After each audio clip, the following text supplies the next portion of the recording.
rumor has it that the offense, and in particular Deshaun Watson, has it's like leaps and bounds better than any point last year. Like it's night and day compared to what we were seeing last year. How encouraged are you? I know we're in shorts and it's, first day of mandatory minicamp, but some of the videos we're seeing, and it's not just the videos, every report, like from guys who are at this camp, are saying like he's never looked better in a Browns uniform than he has so far since he's been there for the voluntary and now the mandatory minicamps. This is Deshaun Watson, who he is as a quarterback. I mean, the whole time he was in Houston, when he was going to the Pro Bowl and getting better every year and leading the league in passing, like you don't just go through your mini camp and summer activities not dialed in and come out and perform that way. I mean, by all accounts, back high school, college, pro, I mean, he's dialed in. He's a hell of a player. Yeah, super exciting to hear it, but also like. It is what I expected. True. I'm not expecting more of the same from the last 6 games that he played. No, at all.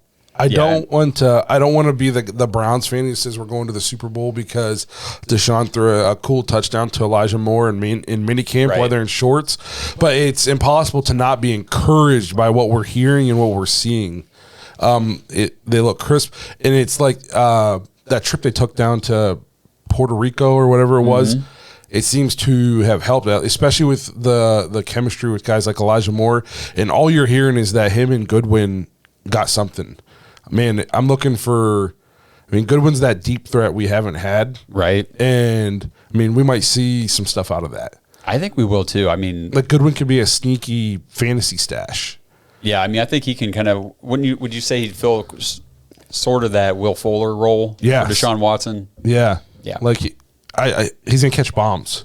Yeah, and by all accounts, at least in the videos and stuff, the offense is revamped. It sure looks like it. Yep. It's not 3 tight end, fullback, Chubb.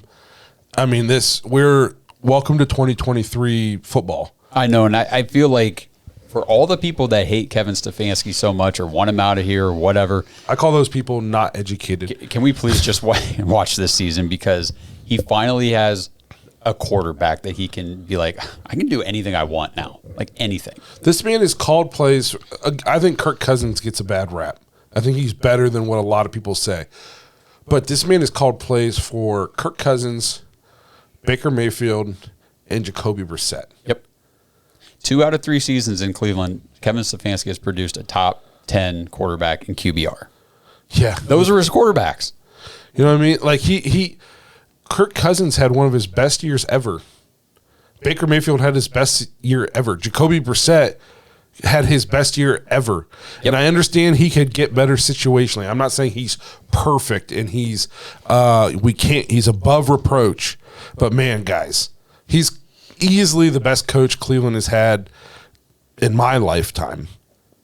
And at least the last 15 years, 20 years. He's definitely a good play caller. Like, I don't understand this. He's not a good guys. There's definitely times during games, every game, where I go, what the heck kind of play call was that? Like, that was stupid. I would not have done that. But I say the same thing about the team we're playing. Yes. And the other team that plays at 4 o'clock and the team that plays at 8. Like, it happens in every game. I think John made this point like last year. We see the 3 or 4 times a game, and you're wondering why he makes that decision. We're complaining about it. But so does, the Eagles fans. Yeah. No coach is perfect. There's calls every game that a coach wishes they could get back. So it's one of those things where we see it because we watch it every week. If we watched another team every week, we would be questioning some of their play calls also. Sure. I mean, I'm sure there's times Andy Reid has Chiefs fans going, what? Yeah. It happens. Especially some of the crazy stuff they try. Yeah, and it doesn't always work. You know what I mean? I know you see the highlights, but they don't always work. Yeah. So it's like let's give this guy this year. And I'm so excited for this offense. I mean, I know we're going to get into D-Hop, but I think the Browns right now, as they stand, no D-Hop, still offense is going to be explosive. Absolutely. Yep. And I think we've seen Nick Chubb operate at a highly efficient level. I think his efficiency could even go up. you might see a little less carries. But, I hope so. But still around the same amount of yards, just because if we're spreading the ball around and teams can't stop our pass, we're going to be going against 5-man or not 5-man boxes, but like there's not going to be any more 9-man boxes. Right. You know what I mean? Like he's going to have more room to run, more holes to pick from than he's had in his entire career. I mean, Nick Chubb with options. I just think the offense has a chance to be very explosive. Obviously, mini camp isn't where we need to see it, but it's impossible to not be encouraged. Right. I mean, if reports are coming out that there was disconnect, people weren't on the same page. Deshaun's still throwing the ball into the ground. Yeah, I mean, then we'd have to worry. I mean, then we could take minicamp and say, well, maybe we do need to take something from these reports. So you're right. The glowing reports, while it's not like don't crown them anything, but still encouraging for sure. Thanks for listening to another episode of the Dawgs Podcast. Make sure you subscribe on YouTube and follow us on Twitter at the Dawgs Podcast. Get your thoughts on the show at thedawgspodcast.com.